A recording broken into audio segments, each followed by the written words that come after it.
Hi everyone, welcome to the latest episode of The Masked Anchorman. I'm Duncan Wood and I've got severe obstructive sleep apnea. I stopped breathing 80 times an hour when I went to sleep, and I decided to launch this channel to raise awareness about the condition. More than 8 million people in the UK alone are thought to have obstructive sleep apnea, but 85% of them do not know they've got it. I'm back at St James's Hospital in Leeds, also known as Jimmy's, where I was diagnosed. In this episode, I'm going to talk to Martin Latham, the lead nurse in the sleep clinic who looked after me, and he's going to talk us through what happens. We'll look at the Epworth Sleepiness Scale, which usually leads to you being referred to the sleep clinic in the first place, the AHI Index, which scores the severity of your obstructive sleep apnea, and we'll look at the gold standard CPAP machine and mask, which is used to treat the condition. Martin's upstairs waiting, but first the sleep test I had when I first came to Jimmy's, and it was given to me by Sue Watt. You've got the little magic box there, Sue. Tell me what it is and how you'd actually put it on. Okay, so this is your sleep monitor that you're going to wear tonight. So you're going to put this over the top of your clothes. Yes. So we have a band, goes on the top piece, a band that goes on the bottom. We are just going to clip this to your t-shirt. Yes, absolutely. Whatever you are wearing. And then I'm just going to put my arms around you. Oh, so absolutely. the band is going to go around here. Yep. And clips to the back of there. Brilliant. And this one goes around your stomach. So does that do the rise and fall? It does. So when these two bands will tell us if you're making an effort to breathe. Yeah. When you breathe, most of the work comes from your chest wall, so we measure that. If your airway starts to collapse, you start recruiting extra muscle work from your stomach muscles, and we'll see the change in that, and we'll see those extra muscles coming into work. This is going to measure your oxygen levels. Right, so this just goes onto your wrist. And you just pop your finger on there. Into there. Okay. We also want to measure the flow that is going in and out through your nose, right, because that can be reduced as your airway starts to close off. Okay. Okay, so you're going to wear a nasal cannula, right, okay, which also will measure the snoring, because it also measures the pressure in the oronasopharynx. Do people kind of think, oh, this is the tricky bit? This is the tricky bit. So it goes into your nose. Sorry, tickles, no, it's all right. Tickles a little. Right. Oh. Okay. And it just goes over your ears. Over my ears. And then to secure it, we'll just pull the toggle up on okay. that. And then you'll go to sleep like that. Yes. And I will go to sleep like this. You will go to sleep like that, hopefully. Right. And then in the morning, we'll take it off and we take the data off on the computer and analyse your sleep. Fantastic. Thank you so much. Okay. So that's the sleep test done. Obviously the data would be downloaded and I'd find out. But I just want to take a step back in some ways, because this is the Epworth Sleepiness Test that I had to take before getting my referral here. And I've got Martin with me now. And Martin, can you just take me through exactly what the Epworth test does and what it's designed to do? So the Epworth Sleepiness Score is designed to look at daytime activities, and it has a mixture of activities that are boring, where you don't do an awful lot, and also activities where you're supposed to be engaged and alert. And the idea being that you score each of these activities on how likely you are to fall asleep. So for instance, the first one is sitting and reading. So that's a fairly passive activity. And each of the activities you then have a score of would never fall asleep, a slight chance of falling asleep, a moderate chance, or a high chance of falling asleep. And we attach a numerical score to these. So if you never fall asleep, that would be a 0, 1 for a slight chance, 2 for a moderate, 3 for a high. And you've got 8 activities, so your maximum score is 24 out of 24 if you're really sleepy, or below 10 if it's normal. You called me into your office, into the surgery, and I was in for a bit of a shock, wasn't I, really? Yeah, as far as I can remember, you weren't expecting what we discussed, were you? A bit broadsided by it, really, weren't you? I was, really, and I mean, the classic is that you've got my tests up on the screen there that we're going to actually show people now. What on the day, you described it as those black lines, basically, should be flat lines, or which one should be flat? That's what I remember. And you said it was like skyscrapers. Which one was that? So there's a number of different tracings on here. This is your whole night all together. I mean, the one that we take as being significantly diagnostic is the oxygen trace, which is the clip on your finger. And this should be a fairly steady straight line, as we can see in parts here. But this is bouncing all over the place, and this is you stopping and starting breathing. The other thing we got is you're quite a bit of a snorer as well, so we've got quite a few snores in there as well.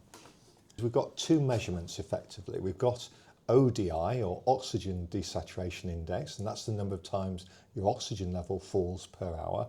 And then we've got AHI, which is where we mix that with the number of times your breathing stops or becomes shallow each hour. So that's apnea hypopnea index. And both of these are measured in events per hour. So it goes 0 to 5 is okay. Yeah. You want to be below 5 if Yeah. that's okay. 5 to 15 mild. Yes. 15 to 30 moderate. Severe from 30 onwards. Yes. I mean, do we? I mean, when I heard 80 from you, Yeah. which was very kind of you, I nearly fell off the chair, didn't I? Really, Yeah. a bit, because I mean that's severe. Yeah.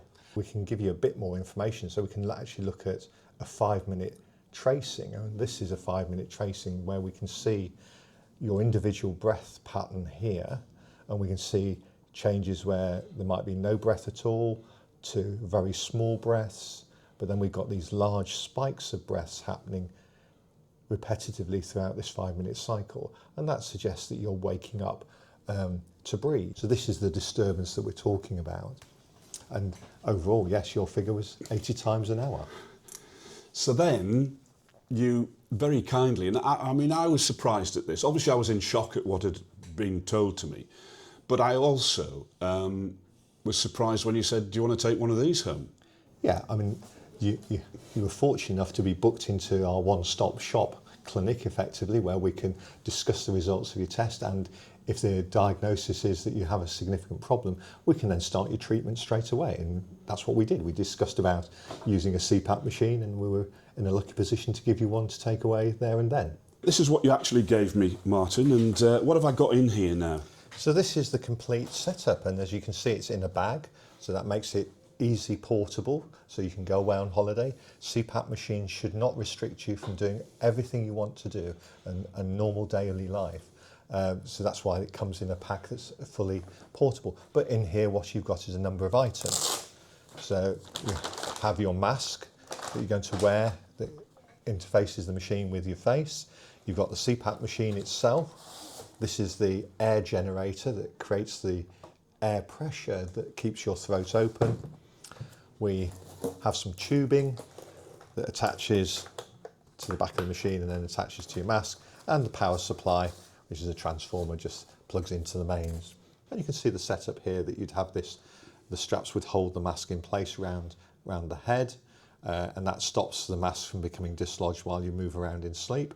The mask itself is a soft silicone plastic that molds to the shape of your face, and this one is one that's worn over the nose, and we fitted Duncan up with this one to see how we would get on. There are other masks available, and there's lots of choice, so that if people are struggling with one particular mask, we can quite often try a different one and try and get a better result. Well, that's the thing, isn't it? Because I mean, when I had my review after a few months, I said, I've been Googling, or other search engines are available, and I've been looking around and seeing the vast number of different masks. Should I be doing something else?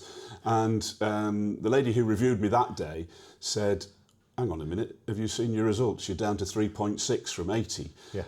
It's all going pretty well. Yeah. So if you found one that you can work with and works for you, then that should be your prime objective. Yes, and I think that, you know, if you look on the marketplace, like any commercially available product, there's probably around about 250 different masks available from a wide variety of different sources.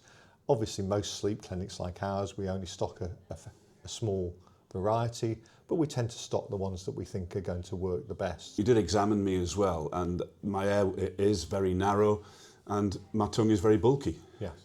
So, and for those individuals that really struggle to block their mouths, then we have full face masks as well. So we have masks that go around that incorporate the mouth into the mask, so that makes it more comfortable to breathe for some individuals. It must be very satisfying for you to be able to give this kind of help to people who, like me, are in a bit of shock. But your expertise just put me at ease, and you make a real difference. It's immensely satisfying. And this is why I've done this for 30 plus years, because the interaction with individuals and the difference you can make is substantial. So it's very, very rewarding work, yes. Well, once again, Martin, thank you so much for helping me. It's changed my life, and great thanks, thank you. Oh, you're very welcome. Time to turn the clock back now to when I was a stand-in presenter at GMTV. Good morning. You're watching the News Hour with Penny Smith and Duncan Wood. That was one of mine. Good morning. It's 6 o'clock on Wednesday, the 17th of February. It'll be the day that turns into D-Day for KK because he's given the OK to the FA. Always great fun with Penny Smith. Now, it is more than 20 years since I got up at the ungodly hour to appear on breakfast television, but last week I was at it again on World Sleep Day, the 13th of March, as part of my mission to raise awareness of obstructive sleep apnea. A huge thanks to everyone at BBC Breakfast for their support. Here I am with sleep clinician Ram Iyer, who's based at the Northern General Hospital in Sheffield.